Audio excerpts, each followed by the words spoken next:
झारखंड को नए सिरे से ढालने की परिकल्पना झारखंड वासियों के लिए कोई नई नहीं है। इसे लेकर नए तरीके से लोग, पुराने लोग और नए लोग, सब लोग आगे आते हैं। आज प्रेस क्लब रांची में इसी तरह की बैठक हुई जिसमें झारखंड की समस्याओं को लेकर बातचीत हुई। उसमें सुदेश महतो, आजसू पार्टी के मुखिया, सरपंच जो कह लें, आज वो शामिल हुए। सर 21 साल का हो जाएगा हमारे झारखंड, जवान हो रहा है। मूल समस्या ढूंढने में 21 बरस लग गए। नहीं, क्वेश्चंस को कहाँ आप स्थिर करके बात कर रहे हैं। 21 साल, देश भी तो 75 साल हो गया, तो देश क्या खोज रहा है? देश तो उत्साह मना रहे।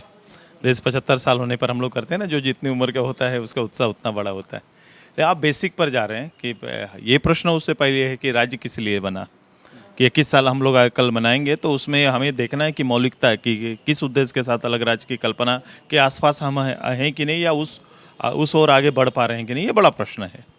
सर चूंकि आप विधानसभा में हैं, झारखंड को लेकर चर्चाएं विधानसभा में जो होनी चाहिए थी उस तरह की विधानसभा में चर्चाएं नहीं हो रही हैं, और चर्चा ये हो रही है कि प्रेस क्लब में इसको बैठ करके चर्चा किया जा रहा है। ऐसा क्यों है? समस्याएं कहाँ हैं? हाउस का इम्पोर्टेंस रहा होना है, संवैधानिक है, लेकिन अब हाउस होता कितना दिन है? आप देखे होंगे कि आप तो खुद लोग, आप लोग अटेंड करते होंगे विधानसभा, तो साल भर में एक जो आधिकारिक रूप से जितने होने चाहिए, तो आजकल तो गवर्नमेंट ऐसी हो गई तो मिनिमाइज पर चलती है, मैक्सिमाइज पर नहीं चलती।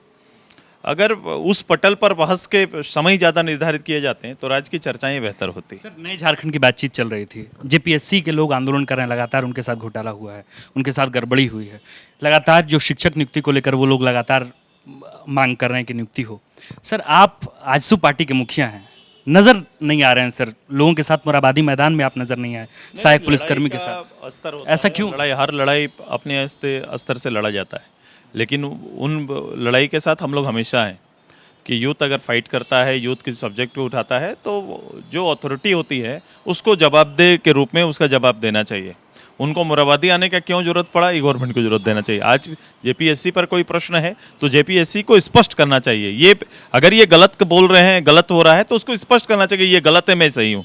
ये कभी भी अथॉरिटी का जवाब नहीं आता है। इस पूरे बातचीत में आजसू कहाँ है? आजसू का क्या स्टैंड? बिल्कुल भाई, हर उस तरह के प्रश्नों के साथ हम लोग खड़े हैं। जो भी प्रश्न होता है उसका कहीं ना कहीं जवाब आना चाहिए, अगर गलत है या सही है ये स्पष्ट होना चाहिए। सर नमाज कक्ष को लेकर जो बातचीत चल रही थी, तो नमाज कक्ष को लेकर के आपने विधानसभा घेराव करने की बात कही। आपके कार्यकर्ता यहाँ आए थे, लेकिन जो बातचीत जेपीएससी के लोग कर रहे हैं वहाँ पे क्यों नहीं आपके कार्यकर्ता हैं? पुलिसकर्मी, सहायक जेपीएससी के जो भी हैं वो सब हमारे छात्र हैं। जो लड़के लोग आए हैं हमसे मिले भी, हमारी फोनिक संबंध उनके साथ बना हुआ है। वो अपने जो पुलिसकर्मी लोग जो वहाँ पर धरने पे थे उनके साथ लगातार मेरे संबंध है, बातचीत होती रही। उनके समर्थन, उनके बातों पर, उनके राज्य सरकार के साथ चिट्ठी लिखने से लेकर हमेशा राज्य सरकार को जहाँ संभव हो सका वहाँ हम लोगों ने अपनी बात रखी है। सर विधानसभा में तो नियुक्ति आप लोगों की हो गई, नियुक्ति वर्ष में किसी की नियुक्ति होगी कि नहीं? ये 5 लाख नियुक्ति के बाद सरकार ने कहा है सरकारी नियुक्ति की, हम लोग वेट कर रहे हैं। मे भी कोई अगर जादू सरकार के पास है तो मे भी हो सकता है।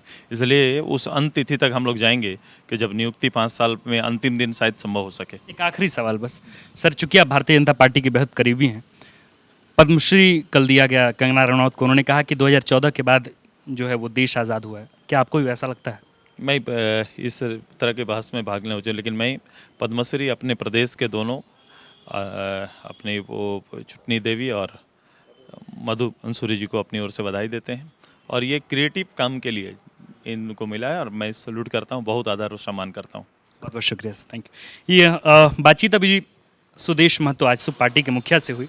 आज बैठक हुई प्रेस कॉन्फ्रेंस के कक्ष में, जहाँ जो समस्या है झारखंड की, मूलभूत समस्या है, चाहे वो बेरोजगारी हो, पलायन हो, स्थानीय नीति की बात हो, नियोजन नीति की बात हो, नियुक्ति वर्ष में जो नौकरियां नहीं मिल रही हैं लोगों को, उसको लेकर बात हो, तो आज सुदेश महतो इस कक्ष में, इस बैठक में मौजूद रहे। उन्होंने ढेर सारी बातें कहीं कि किस तरीके से इस समस्याओं का निजात हम पा सकते हैं, निजात उसके हल पे हम पहुंच सकते हैं।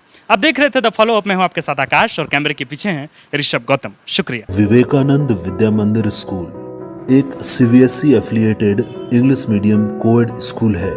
हम शिक्षा के साथ संस्कार देते हैं। thefollowup.in, like, share, and